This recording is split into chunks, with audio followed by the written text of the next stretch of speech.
Are you ready to make your own infused oil or edibles, but feel hung up on whether or not you actually need to add? Here you will discover the two main reasons why you may or may not want to use it, and you will learn when you should and shouldn't use it when making your own edibles at home. My name is Emily Kyle, registered dietitian nutritionist, certified holistic cannabis practitioner, and author over at emilynutrition.com.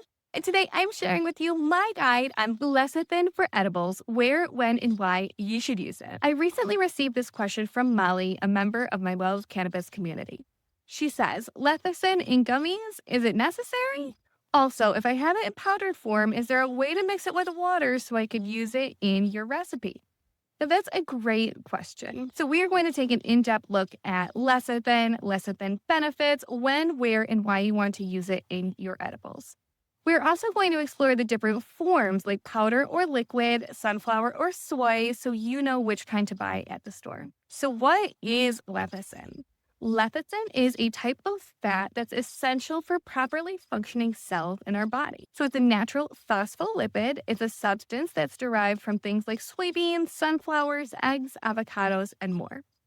It's naturally found within foods, and it can also be found as a supplement purchased online or in a health food store. Now, lecithin, it might be a new ingredient that you're not used to cooking with, but it can be an important staple ingredient for any cannabis kitchen. So why use lecithin in edibles in the first place?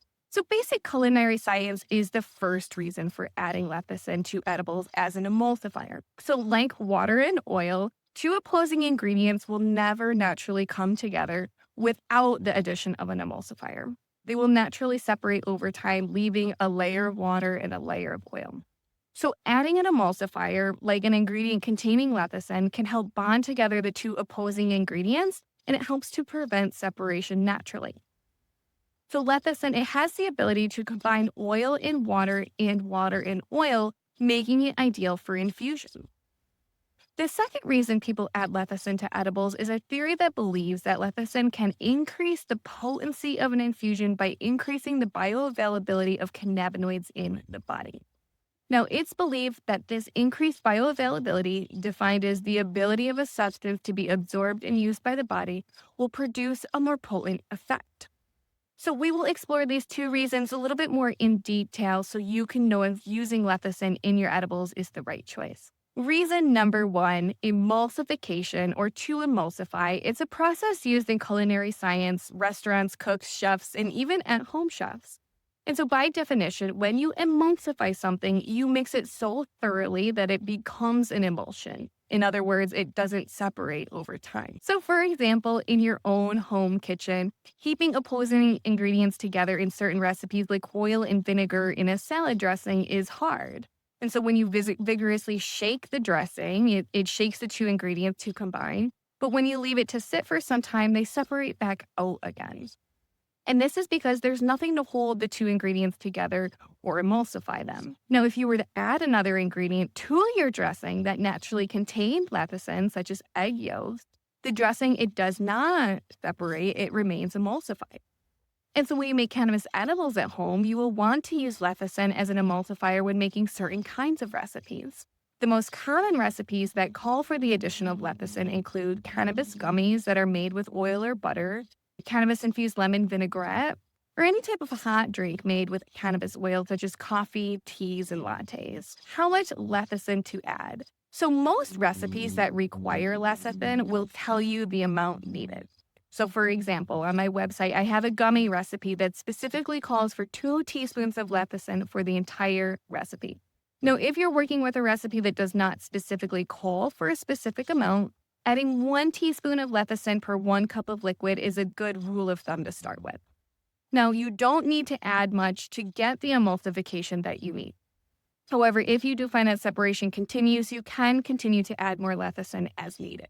Now, as a warning, there are times when not to use lecithin. So there are a few members of my Well with Cannabis community who have reported this common issue, and that's accidentally adding lecithin to a canna butter infusion when water is added. And this turns into a big disaster.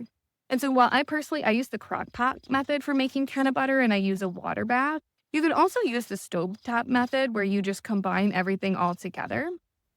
And so when you're cooking canna butter on the stove tops, the temperatures can fluctuate a lot. So people will add water to the pot to help keep that barrier.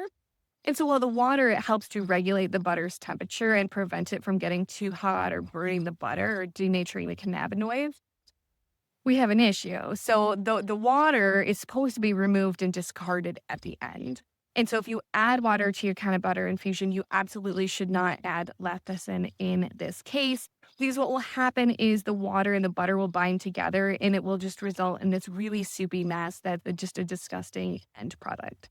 So if you are using the stovetop method to make canna butter or CBD butter, please wait until all the water has been separated from the final product at the end before stirring in your lecithin for bioavailability.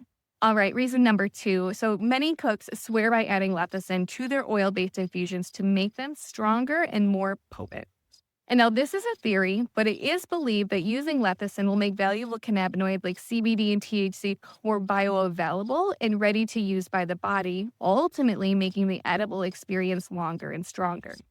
And so there is little scientific evidence to support this claim, but there is ample anecdotal evidence of people who claim that adding lecithin makes all the difference in their overall experience. So lecithin, it is a health food supplement, so it won't hurt you to experiment with and see if it's right for you. So when experimenting with lecithin in your oil infusions, it's common to add it before heating. That's totally normal. You can add oil or butter at any time when you're making things like coconut oil, olive oil, and MCT oil, or even ghee. Any type of butter that doesn't have water, you can go ahead and add your lecithin right at the beginning of the cooking process. Now, if you've already made your infusion, you can certainly go back and add in lecithin as well. And what I recommend is to just gently heat up your infusion. You want it to be a little bit warm, and then add in your lecithin until it dissolves and it becomes well incorporated. Now, there are many different forms of lecithin available on the market today that can be found online or in health food stores. And the most common forms are soy or sunflower lecithin, often found in powder, granulated, or liquid form. In general, they pretty much all function the same. They can be used interchangeably into recipes unless a specific form is called for. So we'll start with powdered or granulated lecithin. Powder or granules, it's dry. It's a processed version of lecithin that has been extracted from other ingredients such as eggs or soy. Most powdered or granulated lecithin is created as a byproduct of making oil. Lecithin granules or powders that are typically less than 10% fat have more hydrophilic properties, so they can easily dissolve in water. The main benefit of powdered or granulated lecithin is that it allows you to use it without the flavor of eggs or sunflower in your recipes. Liquid lecithin. So liquid lecithin is a less processed version of lecithin, and it's more often found in sunflower and soy versions. Now, liquid lecithin, it contains about 20 to 30% fat. It has more lipophilic properties, making it great for high fat content recipes and infusing oils. So while liquid lecithin, it is less processed, it does have a slight taste and odor that might turn off some people.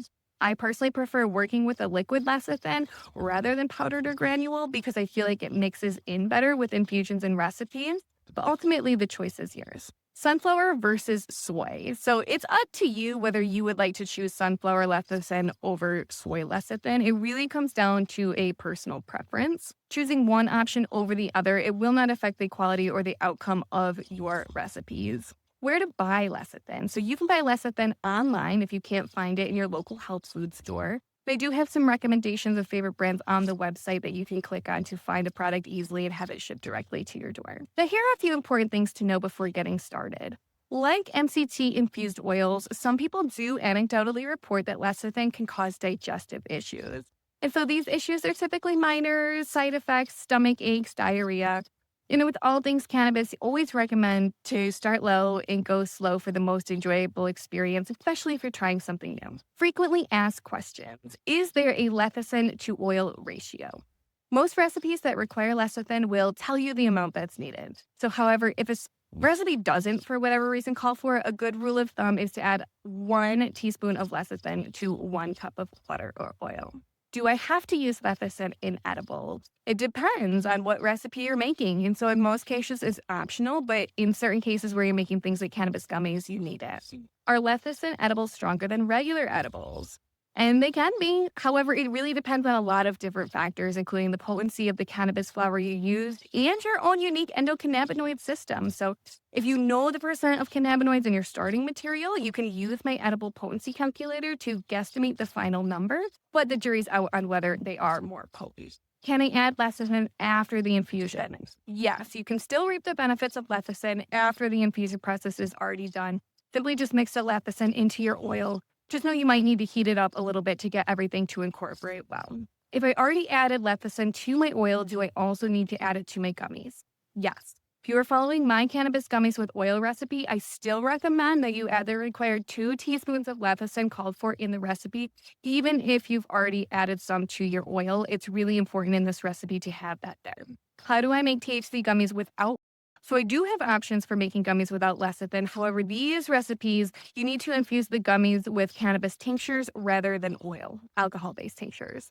What can I use instead of lecithin in gummies? I've played around with it. I have not found a great substitution for lecithin in gummies at this time. But if you have a great suggestion, please leave it in the comments below. I would appreciate it. All right. In conclusion, ultimately, lecithin will probably become a staple ingredient in your cannabis kitchen. Whether you're trying to make the perfect gummy recipe or enjoy a healthy salad dressing, lecithin can help you achieve a better final end product.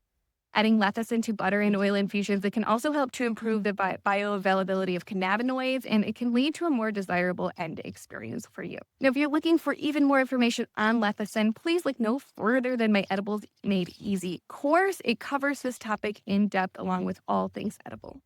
Thank you so much for watching this video. I hope you found it helpful. If you have any questions at all, please leave them in the comments below. And don't forget, you can get all of your favorite cannabis education, resources, and products over at EmilyKyleNutrition.com.